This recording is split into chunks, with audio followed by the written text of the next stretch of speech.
कहानी का शीर्षक आयरा, रोशनी की रक्षक।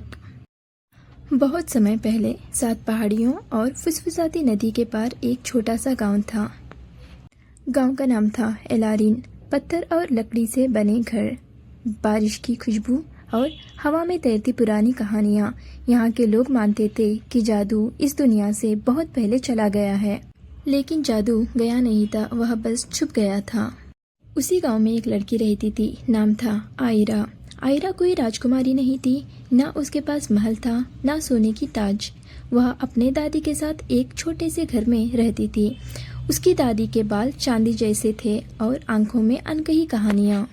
आयरा की एक अजीब सी आदत थी। वह हर रात सोने से पहले अपने तकिए के नीचे एक छोटी सी कांच की शीशी रखती थी। उस शीशी के अंदर थी एक हल्की सी चमक, ना मोमबत्ती जितनी तेज, लेकिन किसी भी आग से ज्यादा गर्म थी। किसी को नहीं पता था कि वो रोशनी कहाँ से आई थी, खुद आयरा को भी नहीं। जब वह दादी से पूछती तो दादी बस मुस्कुरा देती और कहती, कुछ रोशनियाँ ढूंढी नहीं जाती, वह बस हमें दी जाती हैं। एलारिन के पास ही था विलोमोर का जंगल, गहरा, रहस्यमय और अंतहीन था। गाँव वाले बच्चों को वहाँ जाने से मना कर देते थे। लोग कहा करते थे, वह जंगल समय चुरा लेता है, वहाँ जो जाता है वह बदल कर आता है या फिर लौटता ही नहीं।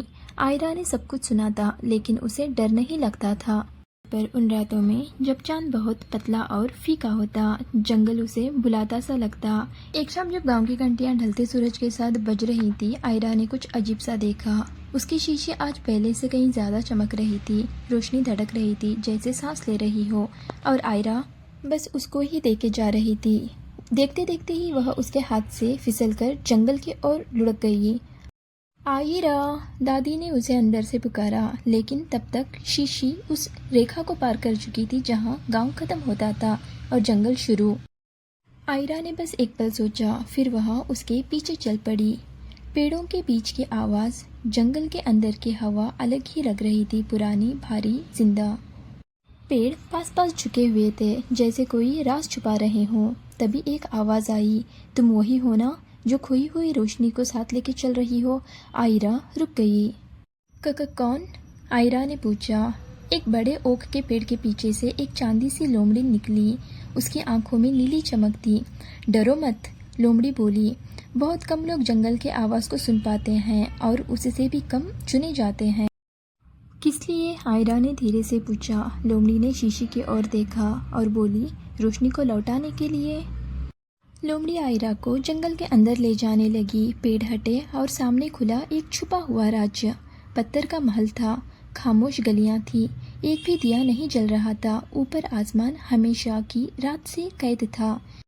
यह है नेक्ड आयरा, लोमड़ी ने कहा, एक ऐसा राज्य जिसने अपनी सुबह खो दी।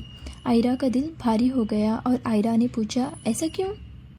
लोमड़ी बोली, बहुत पहले इंसानों ने रोशनी से डरना शुरू कर दिया। उन्होंने उसे काबू में करना चाहा। रोशनी टूट गई ताकि जिंदा रह सके। आयरा ने शीशी को देखा, तो यह जिंदा है?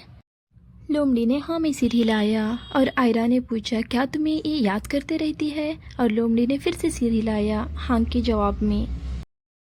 राज्य के बीचों बीच एक ऊंचा टावर था। उसके अंदर था परछाइयों का रक्षक, अंधेरे और पछतावे से बना हुआ। तुम्हें यहाँ नहीं आना चाहिए था, उसने कहा। रोशनी दर्द लाती है। लेकिन आयरा बोली, लेकिन रोशनी तो उम्मीद भी साथ लाती है। रक्षक हंसा, उम्मीद खतरनाक होती है।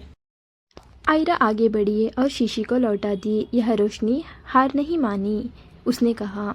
और मैं भी नहीं, रक्षक ने कहा। सदियों बाद रक्षक रुका। रोशनी फैलने लगी, टावर भर गया। गर्माहट से हंसी की यादें, सूरज की किरणें, प्यार। अंधेरा टूटने लगा और फिर पूरा राज्य रोशनी से भर गया। देखते ही देखते आसमान सुनहरा हो गया, पक्षी गाने लगे, फूल पत्थरों के बीच खिल उठे। रक्षक गायब हो गया, अब उसकी जरूरत नहीं थी। लोमड़ी मुस्कुराई और बोली, राजा ने कभी करके नहीं दिखाया, उसको आज तुमने कर दिया। आज के बाद रोशनी कभी शीशे में वापस नहीं जाएगी। और रोशनी कभी वापस नहीं गई, वह आयरा के दिल में बस गई। आयरा सुबह सुबह जब एलारिन पहुंची तो दादी उसका इंतजार कर रही थी। मुझे पता था, उन्होंने कहा, एक दिन तुम जरूर जाओगी। आयरा ने पूछा, मैं ही क्यों? दादी ने उसके दिल पे हाथ रख के कहा, क्योंकि कुछ लोग रोशनी रखने के लिए नहीं, उसको बांटने के लिए पैदा होते हैं। उस दिन के बाद गांव बदल गया। रात कम डरावनी लगने लगी, उम्मीद लौट आई और आयरा को लोग रोशनी की रक्षक मानने लगे, क्योंकि वह सबसे ज़्यादा चमकती रहती थी और साथ ही दूसरों को चमकाना भी जानती थी। तो दोस्तों, अगर आपको ये कहानी अच्छी लगी तो लाइक, शेयर, सब्सक्राइब करना मत भूलना और साथ ही कमेंट भी कर देना। धन्यवाद।